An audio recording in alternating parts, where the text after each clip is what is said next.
Hello everyone, it is me Vegeta T23 and welcome back to my new What If. Today we're talking about what if Vegeta was born with Freeza's potential.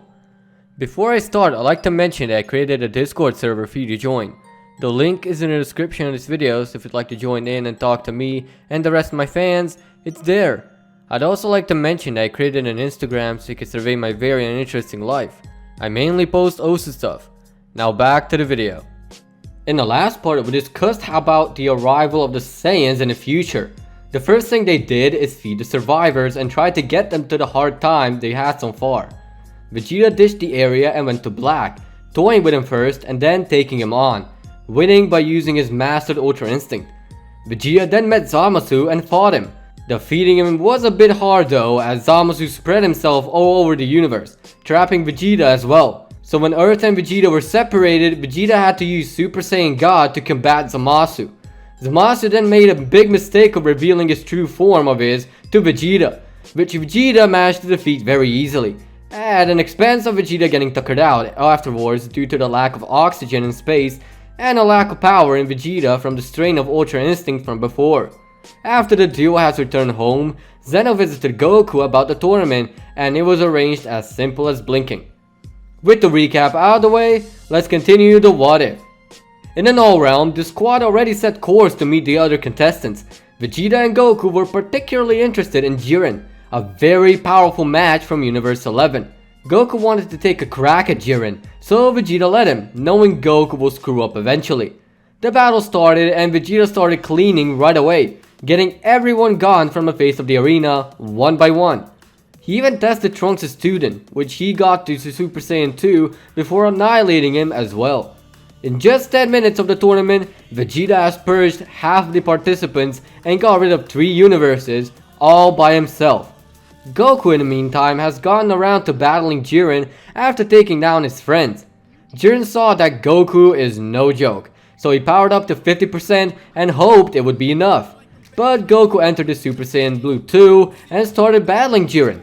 Jiren knew he had to push further, using the fullest of his 50% of power. Goku countered with a Kaioken attack stacked on top of Super Saiyan Blue 2 and managed to bring Jiren to his knees. Freeza just started working with Frost for whatever reason and wanted to roam free in Universe 6 instead of 7 and cooperate with Frost for real. Vegeta put a stop to it by annihilating both Frost and Freeza out of the tournament. Jiren's still battling with Goku and figured that Kaioken drains a lot from Goku, so he uses all 100% of his power, knowing how to actually control it as opposed to Goku. Goku figured this thing is not going to work long term, so he powered down, confusing Jiren and then accessing Autonomous Ultra Instinct a second later. Jiren is weirded out by this new power-up, but Goku doesn't waste time. He simply beats Jiren to a bloody pulp. Jiren isn't giving up just yet, as he gets up and begins a new evolution of his, powering up even further beyond into his own limit breaker. Goku is now getting worried and attempts to use all of his power, but also keeping his focus sharp on the form he's using. He knew he can't do offense just by using the initial form, but he had a plan, which everyone observed. Both Beerus and Whis were questioning themselves as to what Goku is doing. In Goku's mind, he's taking the words of Whis literally and is attempting to make that form an actual technique of his. Vegeta catches on and realizes what mistake Goku is doing and tries to adapt it to himself in his mind.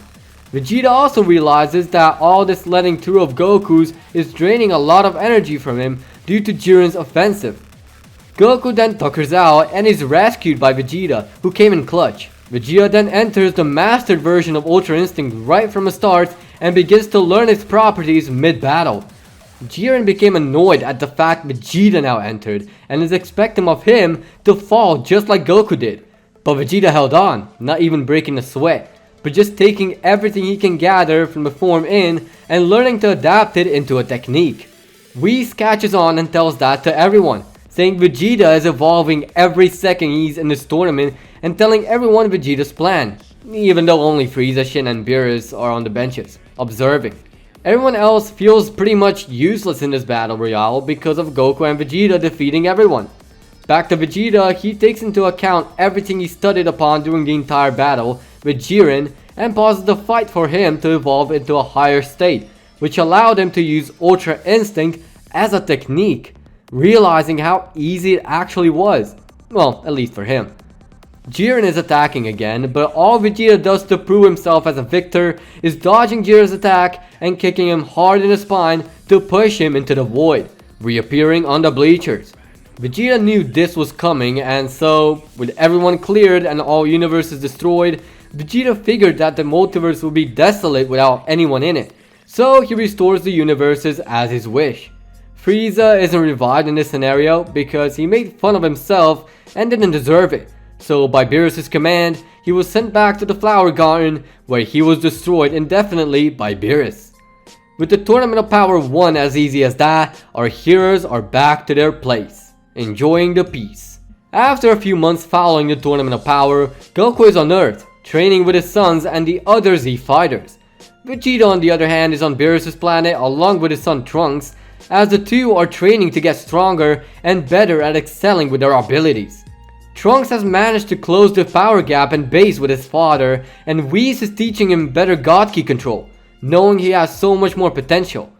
Back on Earth, Goku is warned of Boo getting pulled out of the other world by someone, so he goes to check it out. Arriving there, he prepares for battle, but a person resembling an angel knocks him down. Vegeta also hears about it all, but comes willingly once he was told the reason why. Trunks also goes along with his dad. On an unrecognized ship, Goku wakes up next to Good Boo, Vegeta, and Trunks, with the angel-looking guy checking if he's okay. Goku jumps up the second he saw Mirrors, but Mirrors quickly explains who he is and what's going on. Goku then seemed to have calmed down, but didn't really feel comfortable seeing Boo around. Mirrors explained that shortly after they defeated Boo, he split into Good and Bad Boo, and how this is the good version they are seeking because of a secret weapon against someone who escaped the galactic prison. We learn that's Moro, and he's planning to become the strongest, knowing he already started draining planets of their energy. Goku goes crazy hearing his story and starts asking when the next planet he's going to feast upon is. Mirrors says Namek, and so Goku takes Vegeta and Trunks along just in case something goes downhill. They arrive on Namek just with seconds to spare as Moro descends, covered in his cloak and with Cranberry on his side. They begin searching for the Dragon Balls, already knowing of the locations as Moro knows about them, having started to absorb the planet's ki and all. Vegeta goes to battle as to repay for the Mechians for all of his misdeeds he's done and starts battling Moro. Moro realizes that Vegeta is special from the start and starts sucking his energy out of him. Vegeta doesn't buy it and enters his mastered Ultra Instinct to get rid of Moro as quickly as possible. So now Moro has trouble reading Vegeta's powers and abilities, and also unable to read and take Vegeta's ki, as it's way too different from what he's ever experienced before. Moro is not able to do anything in this case. Meanwhile on Earth, 7-3 has landed with his cronies and begins wasting everyone there before making his journey towards Moro. He kind of fails as the Z fighters have plenty of fight on them, and so the trio departs from where they came from and then to Moro. On Namek, 7-3 arrives and starts observing the fight. With that, Cranberry summons Porunga and asks to be healed. He is then threatened by Moro to restore all his magic power, and everything is done so. Cranberry is then killed shortly after, and then a new battle begins. And with that, we're leaving things be for now. Thank you for watching. If you think Marco is being weird lately, then click dislike, but if you liked the video, hit that like button. If you'd like me to cover your idea in the near future, comment down below, and as always, peace out.